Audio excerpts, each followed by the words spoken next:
हाय सांग मैंने आज ग्रीन मटर आ कंचा आलू रे पकोड़ी करी देखु पूरा बहुत टेस्टी भी लगे। प्रथम ग्रीन मटर टाक आम ग्राइंडिंग करदे दरदरा खंड करवा बेस ग्राइंडिंग करनी देखो केमती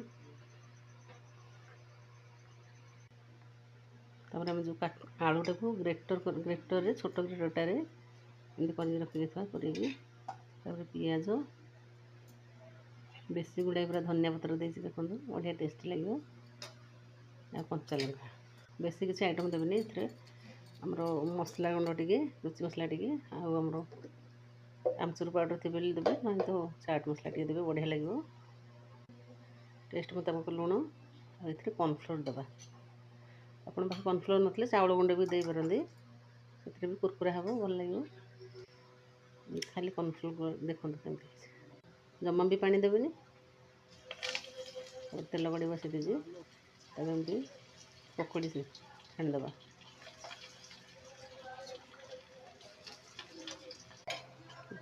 सुंदर पूरा हम और एत बढ़िया लगे। ए मटर सीजन चलती आप गोटे थर निहाती करूँ घरे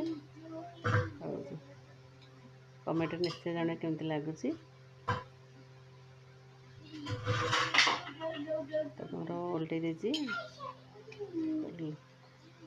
लास्ट लुकिंग पूरा देखो बढ़िया लगे।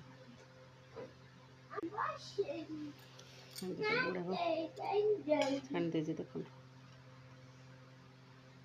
गुड़ा प्लेट छाणी दीजिए जमती लगुच देखा भी खावाई भी बहुत टेस्टी और हेल्दी भी घर निश्चय बनातु। मो भिडटी केमती लगुच निहाती कमेंट जनइबे भल लगुव जदि लाइक गोटे करेंगे सब्सक्राइब करेंगे शेयर करने को भूलें नहीं।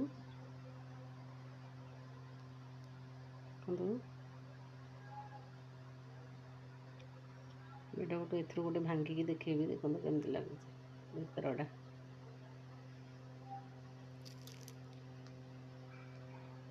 पूरा कुरकुरा और टेस्ट भांगुच गोटे देखो पूरा भितरटा देखो केते सुंदर लगुच। खाली कॉर्नफ्लोर करेंगे ना एत बढ़िया टेस्टी भी लगे गोटे निहाती घरे करूँ। जय जगन्नाथ।